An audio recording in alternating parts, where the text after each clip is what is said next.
Okay, we have a Rosie doll here. Oh, my idol. I got her on eBay. My mom had one of these when I was a kid. Was she a huge fan of the show? Yeah, my mom was. Do you know, I don't know if they ever talked about this like on air or maybe they did, but I went to that show when I was, I think, like 10 years old. She had a lot of kids. On every seat in the studio was ice cold milk in like an old school little milk carton. Wow. And ding dongs or ho-hos or whatever they were called. Yeah. Oh my God, that's fun. Was it fun? Oh, it was the best time ever. I didn't love the guests that I saw. Oh, do you remember who it was? I do, and it's funny because I like them both now, like as an adult. Yeah. But it was Vince Vaughn very early on in his career, and Gloria Estefan. Oh my God. Yeah, it was really cool. Did at you go 10 years old. with your mom or your parents or anybody? I went with my babysitter Gerda was our chaperone. Yeah. And my friend Kristen Mahoney, who I'm still friends with from fourth grade, and a boy in our class, Brad Tucker, who I years later I regret having him because he was mean. How did you just get tickets? Like, were you So, part of a special program? I feel like Make-A-Wish Foundation. Back then I was losing my hair already. Right. They were like, save her. So this is really funny, but my mom works in government and has forever. Yeah. Well, ever since the big D, when my parents got divorced, my mom went back to work and she worked in government and she still does. And Rosie has quite a few siblings. I think she's one of 4 or 5. Yeah.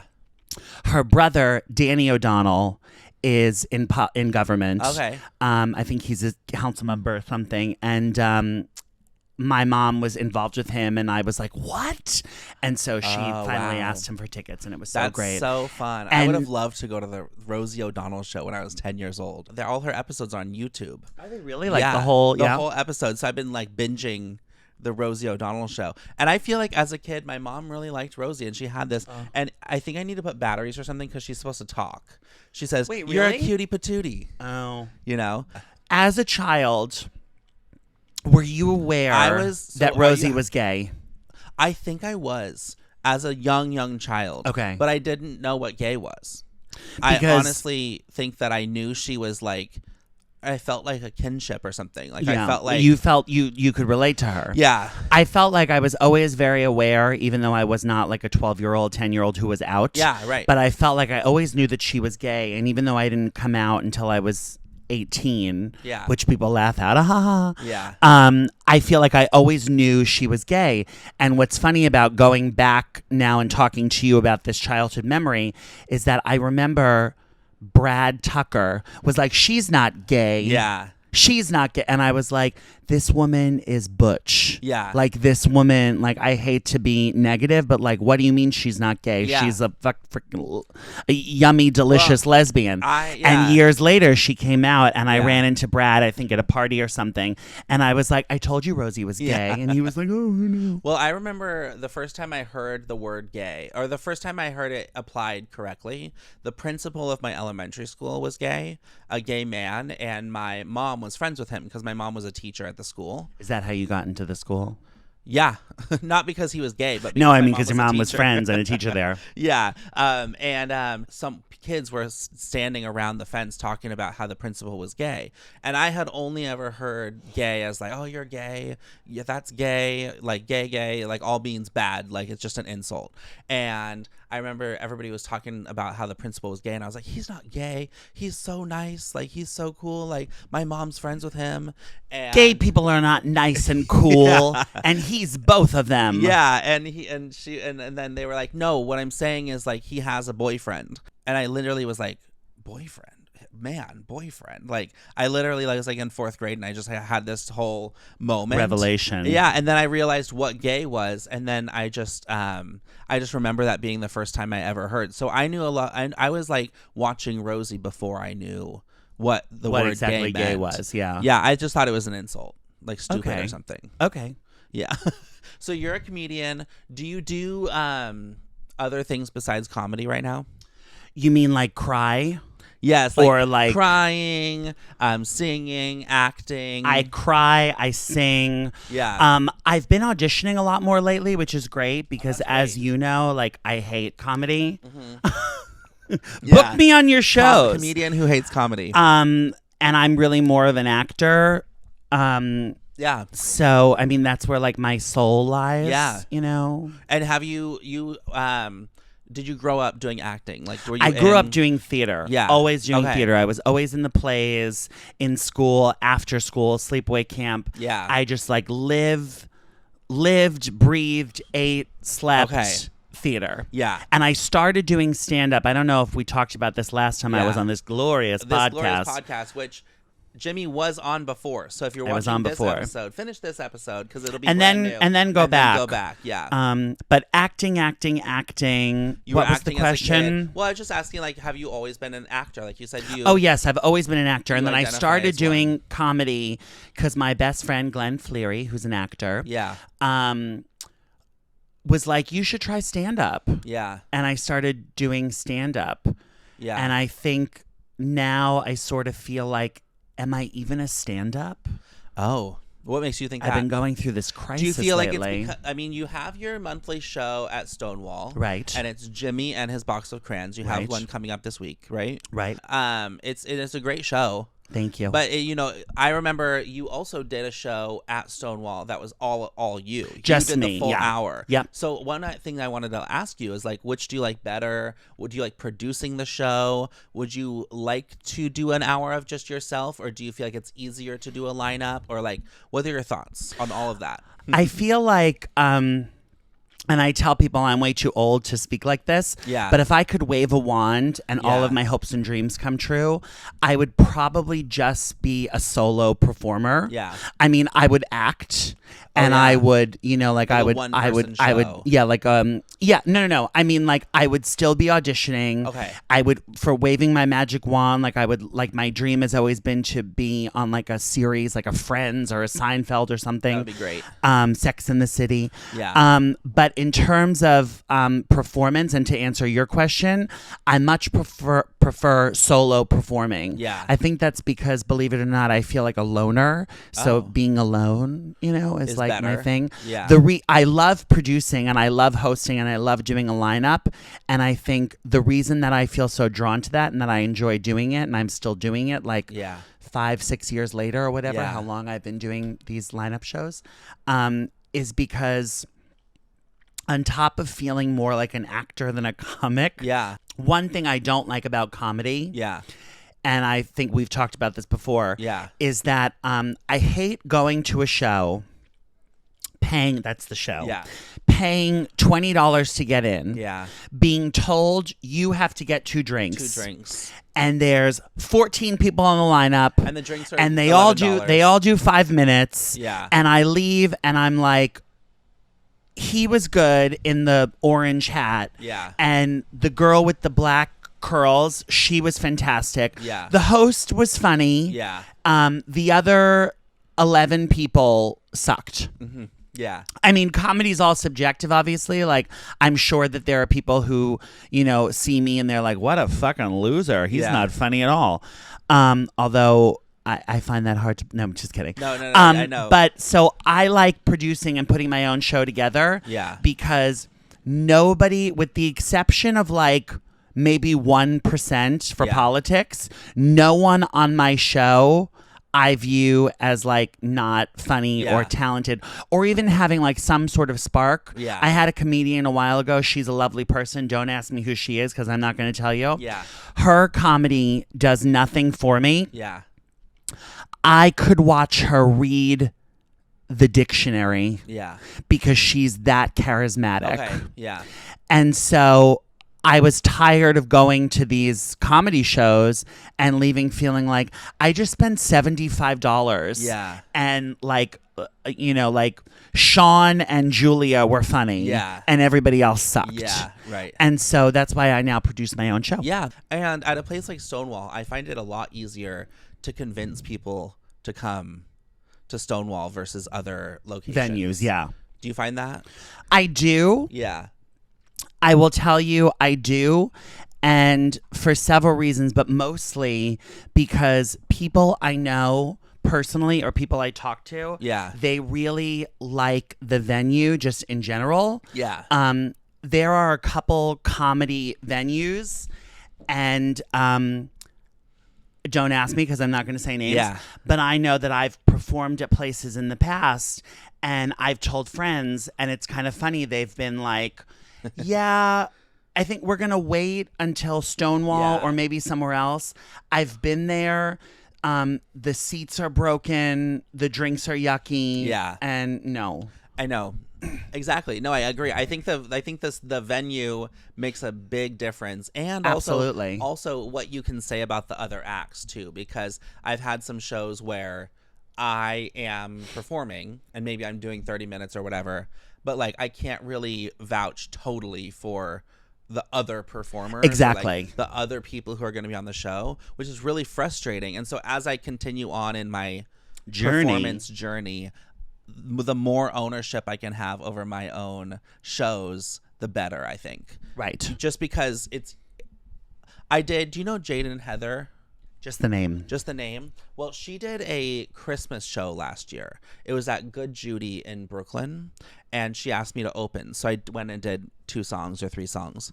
And I really liked the format of her show, where she got the place ready, like she had her music, she had her songs and everything like that. And she does music and musical comedy, I would say. Like she did some just covers of Christmas songs, and she did funny Christmas songs and also just funny songs. And I really liked her show because it was just her show and I opened. I love that format. Like it was just you and then her. Yeah. Right. And she performs with another performer as well, someone who plays the instruments and stuff like that. Okay. But okay. But it was a really fun show, and I think that would be my next move. Would be like have someone open for me for like 10 minutes and then come out and do like 40 minutes. Right. And that would be a good show for me, I think. But you act like your dream, if you could just wave a magic wand, you would be acting on TV. On movies. TV and on stage. I love theater. Oh, yeah. Before the pandemic, I did theater. Yeah. I was in a show like right before lockdown that was kind of more experimental theater, but I don't know. I just find not always, especially like not in our friend group. Yeah. But I love that we have a friend group.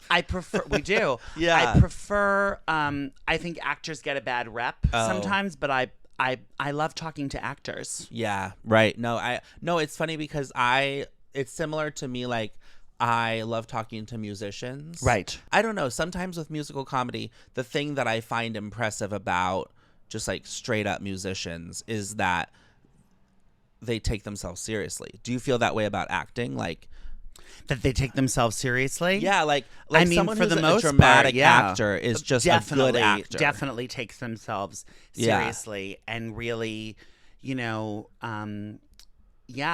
character development, character analysis. I mean, I think actors, I think to be a good actor, you have to have empathy. Yeah. Because that's your job, is to step into someone's shoes and to show people in the audience or on the big screen or on the television set feel what that feels like. Yeah. Whereas like comedians are just like, my life is horrible and I blah, blah, blah. It's like a little bit, comedy is like, to me, way more narcissistic than acting. Yeah. That makes sense. And in a way, being a musician, because a musician, not a musical comedian, like an actual, like a John Mayer. Yeah. I feel like John Mayer, from what I do know, and you might know the answer to this, his songs are like rooted in truth and based on his experience. Yeah. And so, yeah. Does that make sense? No. I feel like what do you think, Rosie? Yeah, what do you think, Rosie? Well, so I don't know. I think it's an interesting thing because with comedy, first of all, you can get into it really easily. You can go to open mic nights. Oh, absolutely. You can start being a comedian and really easily. You can be terrible. Yeah, right. Exactly. And with acting, you can take classes and you can make your own content, but you kind of need to be accepted into something. Well, you need to audition. Yeah. And typically when you audition, they're picking the best person, you know? Right. So even if you're in something terrible, like at least you auditioned and you got into it. And you got it. For me, it's so much more credible. Credible. Yeah. Well, okay. So I think what I'm getting at is like, I'm curious about myself. If I had just pursued music on its own, would I enjoy that? And would I take myself more seriously is what I'm kind of talking about. But I'm doing comedy, and I really think I do love comedy. But I think some people who do comedy want to be an actor, or they want to be a musician, or they want to be a poet, but they find comedy to be easier because, I don't know, you can kind of hide behind the laughs, and like you're not taking yourself too seriously, so it's less embarrassing in some ways. Yeah. You know? Yeah. Like it's easier to get into. A lot of people, I mean, a lot of stand-up comedians that I listen to on podcasts and stuff, they pursued music, pursued acting, but then it wasn't working out, and then so they turned to comedy. And I think it's really interesting because those turn into some great comedians. But then I just wonder for those people, like, do you every day you're wishing you were acting on a big show, you know? Right, rather than... Yeah, I mean, that's true. Although it's interesting to hear you say that because I feel like what's become so popular now is comedians are the ones getting acting work. Yeah, right. You know? Yeah, right. And that goes off of Instagram and having a real following and things like... I mean, I know a comedian once I saw do a 30-minute set, and at the end of it, he said... Please follow me on Instagram. Yeah. Because I recently was up for a Spike Lee film and I didn't get it because I didn't have enough followers. And that's for shows and everything. I feel like it's the and currency that these days. Drives me insane up a wall. Tell me about it. Because that we live in that world that I live in a world, I'll make it about me for a minute, right. where like the Kardashians are powerful and numbers on Instagram matter is for me so depressing. Yeah. And that we live in that kind of world now. My best friend always slaps me and is like, just get on board, bitch. Yeah, right. Get over it. Stop being sad. Know. But it just like, it really, really... like anathema. Well, that's an SAT word. I think there's a couple of angles because Rosie. First of all, we're talking about people. I think there's something that's really unfortunate, which is that some people have a lot of followers and get a lot of opportunities primarily because of how they look. Right. That's one thing. And then the other thing is people who are good online, getting followings online, but maybe they're not good in person on stage. Right, absolutely. Getting shows or getting opportunities to perform just because they can sell out a venue. Yeah. And so for the venue, I could imagine why they would be like, sure, you can have a show. You're going to sell at the venue. You're going to sell tickets. Absolutely. And then what's just kind of interesting is transitioning it from the online stuff to the stage stuff, because people don't always have, if you can edit every 5 seconds of everything you do, that doesn't mean you have stage presence. The stage presence. And a lot of people don't.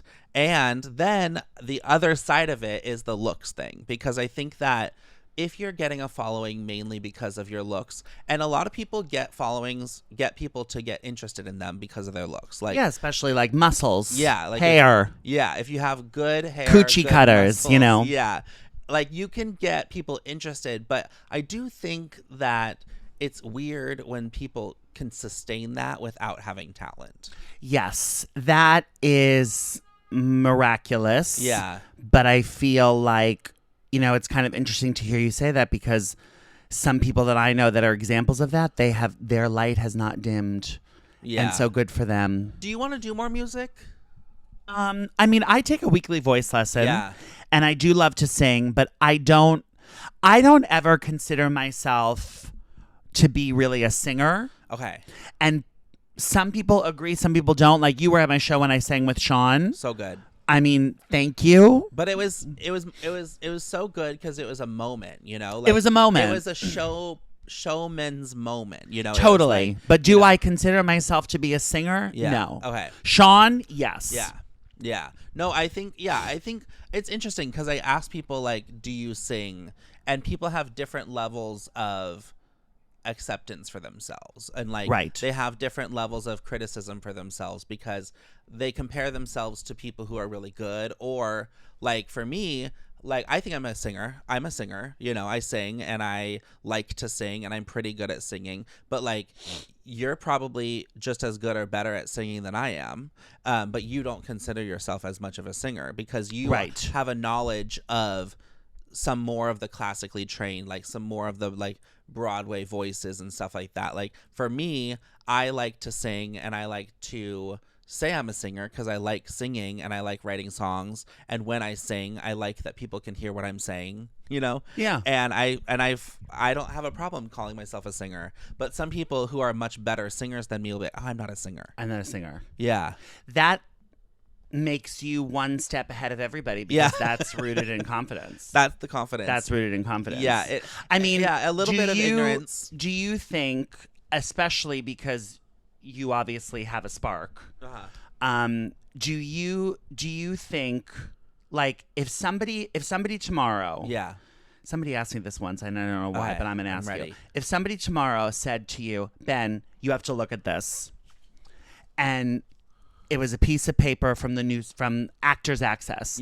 And it said, white male, brown hair, fun haircut, 30 to 40, fun vibe, fun shirts, singer to play quirky best friend in new Jason Robert Brown musical, tenor, auditions tomorrow, 4 to 7. Would you look at that and say, oh, and it's a comedic role, I'm going to go audition? No, because I don't think I have any interest in being in a musical that's not my own. Okay. I don't think I have an interest in being like a Broadway actor in a musical. I would rather be just on stage with my guitar, like doing because I really don't think I can act. I really don't think that acting is for you interesting to me or something that I want to do. And to be honest with you, I don't want to play characters. Okay. Like I like being myself and being Ben Hawes. What if it was a character like you? If his name was Ben Hawes and it was me, I would do it. Okay. But I don't know. I don't think acting or that kind of like pretend is for you. Like I've never been attracted to like playing a character or being in memorizing lines and like being in something that other people wrote, which could hold me back by not being in things that are not my own, because that takes a certain level of like getting there. But I remember one time in like high school or college, somebody asked me if I was going to be on TV, like what would I want to do? It would be Rosie. Right. And the thing that I said at the time was like I would want to be like a Chelsea Handler. Like I would want to be like on a panel like Chelsea Handler's panel and like just be myself and like be on a round table. Right. If it was me going on tour and singing my songs, I would like that. Okay. But I think that's probably the only situation that I would like that in. Okay, that makes sense. So that would be my answer to that question. Okay. Because the acting piece. The reason I was asking is because I was wondering, because you said I'm a singer. Yeah. And I was like, so if somebody came to you with this great opportunity that was for a singer, it's also a comedic role, and it also looks like they're basically asking for people who look like Ben Hawes. Right. Do you consider yourself to have the abilities to do it? Definitely not with acting. Okay. With singing, it would depend on what they're looking for. If they want like an amazing, like exact, precise Broadway singer, that's not going to be me. Okay. I would definitely say that's not going to be me. I think that if I could go back in time and have training like that throughout my life, I have the ability to have done that. Yeah, then maybe you would. But I definitely consider myself kind of like an everyman when it comes to vocals. Right. You know, and even guitar playing. Like I'm nothing special with a guitar. Like I really play like 7 chords, and I mean, I it's really all confidence. Right. Like that. I really believe that that entertainment and comedy and stage presence and having people enjoy your show is like, for what I do, is like 90% confidence. Right. Like playing the guitar, I have friends who play the guitar beautifully and it's not entertaining. You know, like they can play the guitar and it's beautiful, beautiful, beautiful, technically perfect guitar playing, but I don't want to sit there for 40 minutes and watch them do it. Right. You know, so I think that for me, I'm focused on being entertaining rather than being technically perfect. This episode of Life in Bold is brought to you by our brand new website, lifeinboldpod.com. You can go to lifeinboldpod.com for all your Life in Bold needs. You can find the episodes on YouTube, you can find the episodes on Spotify or Apple Podcasts, and you can read all about the podcast and all about me as the host, and you can also become a contributor through Buy Me a Coffee. So go to lifeinboldpod.com and live your dreams. Thank you. I have been working. I think the reason that I've been feeling good lately is because I've been working on my photo booth. And I've been working, I think last week I probably worked like 50 hours on my photo booth. Like just because I got a printer, I got all kinds of like new props, I got a backdrop, which are all things that I technically should already have as a photo booth. But like I've been rebuilding the business since the pandemic. So, and you really have become just, you know, like self-employed, basically, which is kind of cool. Are you even looking for a job anymore? No. Yeah, you took a break. I'm not looking for a job anymore because I'm just kind of like really enjoying the photo booth. I have not gotten to the place where I fully like replaced my income at my last job. Like that's my goal. Right. Or even not even my whole income at my last job, but like just like livable, you know, enough money to get by for now. So lunch is on you after this? Yeah, exactly. Yeah. Well, I'm a cheap in date. 6 months from now, yeah. But I have been booking things, and I have one coming in today that might book with me at bar mitzvah. Oh my God. Yeah. So I'll be able to what do you wear to these events? Oh, sparkles, yeah, blazers, white tennis shoes. It depends on the event. I kind of dress up for the events. Yeah. I had one the other day that was like a 60th birthday party. Oh, wow. And I just wore black and white shirt, black pants, but then sometimes I wear the props. Like I'll put on some necklaces during the event. Do you have fun glasses? I have fun glasses, not the big ones, but I do have a lot of fun glasses. Yeah. I've been working on my photo booth, and I've been working on the podcast. You have been such a wonderful supporter of the podcast. Absolutely. I tell everybody about it. I send it to everybody about it. Yeah. It is dynamite. So Jimmy basically told me, you better work on this podcast. Because this is the podcast. This is a good podcast. Because as we've discussed ad nauseum, yeah, there are some podcasts out right now where it's like, I can't make it through because you are so boring. So boring. And we feel mutually that I am not boring. Correct. What do you think makes a good podcast? Correct. Do you listen to a lot of podcasts? No. Yeah. Some. Yeah. I think just what makes a good podcast is an entertaining host and an entertaining guest. I watch a ton of podcasts. I watch a lot of podcasts from comedians, and then I watch a lot of podcasts from like the whole influencers. Right. They all have one. They have like multiple cameras. They have a team there, like doing everything. I would love to have that. Yeah. Like that's what you were saying earlier. Like I wish I just had like someone who could produce a podcast for me. Yeah. I feel like I have a pretty simple setup. You do. It's great. But it works. This episode of Life in Bold is brought to you by Jimmy Schatz is funny on Instagram, and come see his monthly residency at the Stonewall Inn. That looks good. And then Beyonce. Yeah. You know? Yeah. Ooh, what a nice cowboy hat. Does it work for me? Yeah, it does. What do you think, Rosie? It does work for you. I feel like we are in like these times of our lives where like, I don't know, it's transition. It's a transition. What about men? Talk about men. How do you feel about men? I don't know. I don't really care. I feel You don't like care. I don't know with dating. You don't really date. I really don't. I feel like we talked about this recently. You were like, I was having boy drama, and you were like, good for you for at least getting out there. Right. You know? I think it's amazing when people get out there and date and go on dates and put themselves out there. For me, I don't know. I'm just not that interested. Yeah. I think there's a level, I'll be honest. I think there's a 50-50 split. I'll say that like a 70-30 split. 70% is I don't care. Right. I'm happy on my own. I really would need someone to be pretty amazing to come in and make my life better. Right. And then 30%, I think there is insecurity and body image and am I hot enough for you have that song, for. You want to date somebody hotter than me. Yeah, right. I always think about you. Why? I always think about that song. The Uglier Than Me song? Isn't because it's called I Don't Want to Date Someone Uglier Than Me. Because it's so true.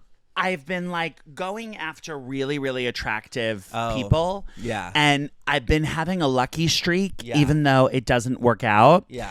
And like most recently, I hooked up and then went on a date, which like we did it in reverse. Yeah. With this guy who I think I deem so out of my league. Yeah. And he came back to my apartment and we slept together, and I felt like it was an out-of-body experience. Yeah. Because I felt like I was hovering above, like my spirit was hovering above the bed. Yeah. Looking down on us, being like, you're sleeping with someone so much hotter than you right now. And I can't believe it. And then we hung out a couple days later, and he was like Dr. Jekyll and Mr. Hyde. Yeah. His attitude completely changed. Oh. Which was a little bit of a bummer. Yeah. I think he's not well, but whatever. Yeah. I actually that song is very truthful for me. This ain't Texas? No, your song. My I'm song. just teasing. I'm teasing. I don't want to date someone uglier than me. I think so basically the origin of that song. I wrote that song. First of all, I had the phrase when I was like 22 or 21. Like I don't want to date someone uglier than me. Okay. I remember basically what happened is I was in college. I was an RA in college, and I was with all my RA friends. Resident advisor. Yes. And this straight couple walked in, a guy and a girl, and the girl was really hot and the guy was really not. And so we were kind of talking about like, oh, how did he get her? And how does huge dick? Well, that's probably people say that, but then they also say, oh, he probably has a really good sense of humor. Right. Good personality. Because you have to remember, for the most part, looks do fade. Yeah. I mean, that's not always the case. Yeah. Like I've seen hot 70-year-old men, hot 70-year-old women. Yeah. But that really is, at the end of the day, someone who makes you laugh and makes you someone happy. Who makes you laugh. And so I was like, well, that's right, how Rosie? Great. I said, how great is that for me? I can always date someone hot because I'm funny, And so I always just felt like someone was like, well, don't you want to be the hot one? And I was like, well, I don't want to date someone uglier than me. So it created that. That's where the idea song in your came head, from. And now I really don't go on dates with ugly people. Because you're like, ew, don't touch me. I consider myself to be the ugly one, even though I'm look fine and whatever. But you don't want, you want to be with the hot one. I want to be instead of I don't want to date someone who even looks as hot as me. I want to be with a smoke show. I can relate to that. I always tell people I want to walk down the street with my boyfriend and have people be like, the tall one must be loaded. The tall one must be loaded. Do a verse in my song. I would love to more than anything. Yeah. So do you want to date someone who's hot? I mean, I want to date a nice person. Okay. But I think that, physical attraction is important. And I find that I'm attracted to really hot people. Yeah. I mean... No, but some people aren't. Some people really don't look for that first. They don't look for... Well, it's not that I look for that first. Yeah. That's not true. Like, I would never want to go out with someone hot who was a jerk. Yeah, right. But it's just, I can't help it. It's like somebody recently, and this is so terrible, but recently on, like, Tinder and... Bumble, I've been swiping right to everyone just to see like who likes me. Yeah, that's a good experiment. And I've been matching with some people who like write me right away, and I feel so bad, but I'm looking at like their 7 pictures and I just think to myself, this is so deeply shallow. Yeah. But they could be the nicest person in the world. Yeah. I can tell you from these 7 pictures, I don't want to kiss them. Yeah. You have to want to kiss them. And you have to want to kiss them because if you don't, it's not going to go well. You never will. Yeah, People don't believe that, but like love does grow. Yeah. But there has to be gay, straight, whatever. There has to be some sort of physical attraction. Yeah. Like the guy most recently who I said I deem way out of my league. Yeah. He had like thick brown hair, like beautiful head of brown hair. And there was something about his, like he had this like beautiful nose and his lips. Yeah, right. And yeah. No, I feel like to me with love and relationships and all of that, like once it gets like deeper and deeper and maybe you get married or you move in together or whatever, then you have like a life partner and all of that matters. And maybe you're raising kids, whatever. I don't know. But like for now, if I'm just dating someone, the only thing that they are going to give me that my friends don't give me are like, they're going to kiss me. My friends don't kiss me, you know? And like, I feel like, right, Rosie. You know, Rosie would kiss me. But like, I don't know. I feel like I don't need a lot from a person, from a one person life partner right now. Right. You know, like I have a lot of friends that I stay in touch with and like hang out with and do the podcast with and everything. And I actually am like happy to report that I'm very like satisfied Content. with my social life right now. Because that has not been the case in the last couple of years. I think that's so inspiring because I know for me, and I feel kind of bad, I guess, admitting it, you know, and watch this become like one of your reels and I'll end up loving it or whatever, cowboy hat and all. But I feel like I have entered this phase, and this has been going on for the last 2 years. Yeah. Where like when I get up in the morning and I become aware that like no one's next to me, it makes me feel bad. Oh, really? Because I just think that it's not something that I'm saying I need, but it's a want. Oh, yeah. And it's just different having it as opposed to not having it. Yeah.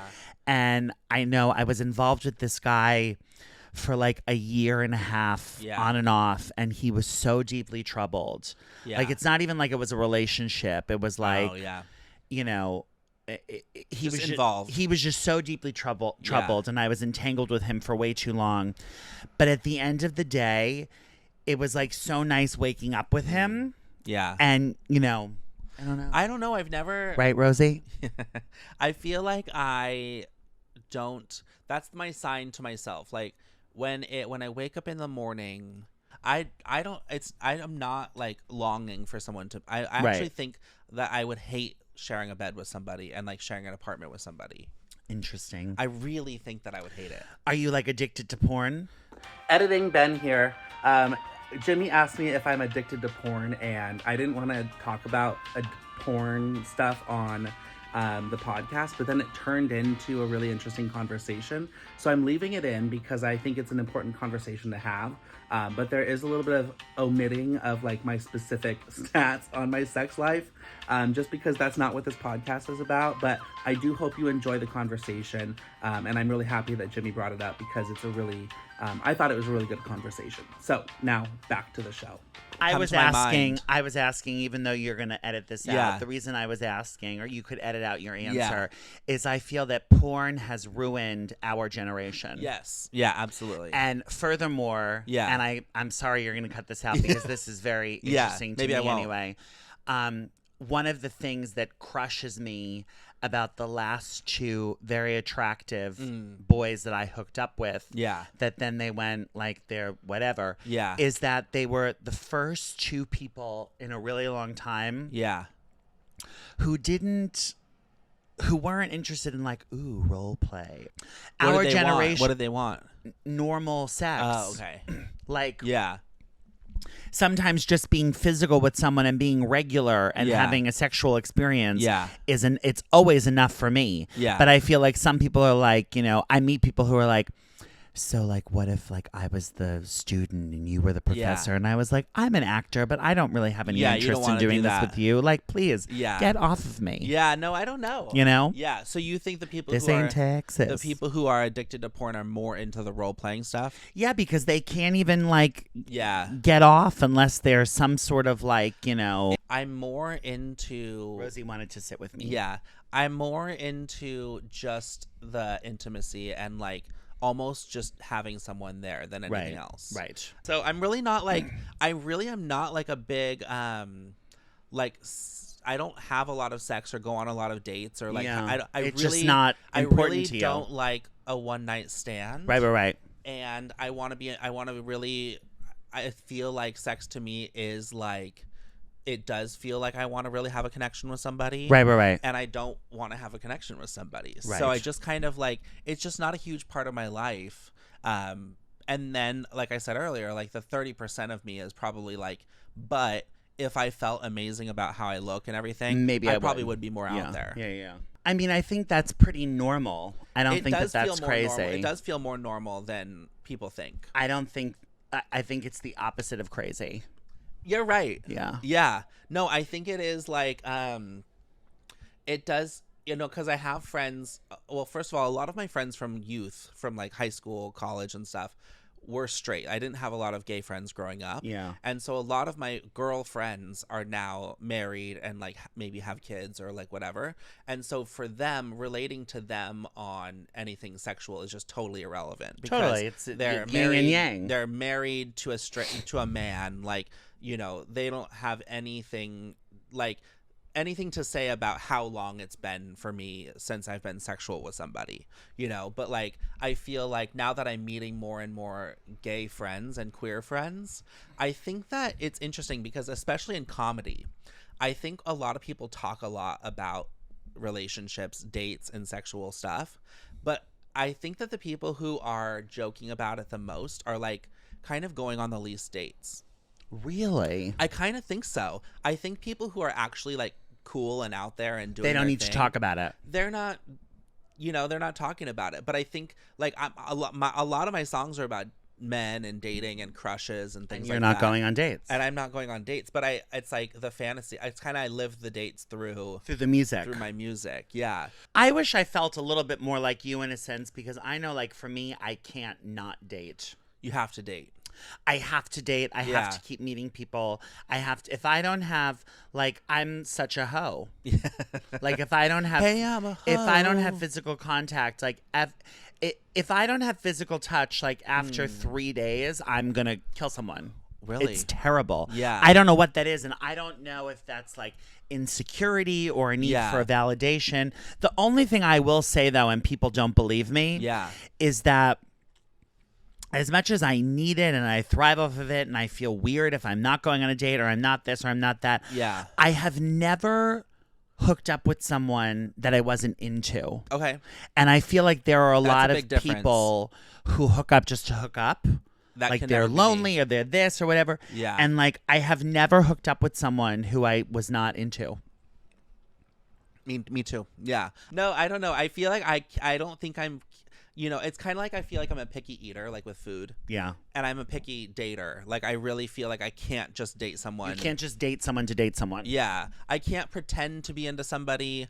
I can't, like, get into somebody if I'm not already into them. Anyway, where can people find you? How can they support you? What can they do? Well, if you're really looking to support me, my Venmo perfect. is James-Schatz-1. Yeah. So that is JAMES-SCHATZ-1, the number 1. Not ONE. Also, you can follow me on Instagram at Jimmy Schatz is Funny. I have a monthly residency at the Stonewall Inn.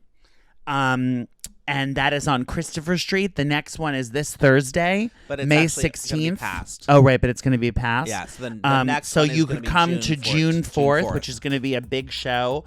I'm singing a couple songs with a dear friend of ours. And yeah, take it away, Rosie. That's fantastic. Well, everybody, thank you so much for listening. Join us in Thank you for having me. Oh, of course. Always. This is my favorite podcast. Yes. In the world. In the world. And we hope to see you again next week. Every new episodes every Wednesday. And don't forget to live your life in bold. Bold. You got it.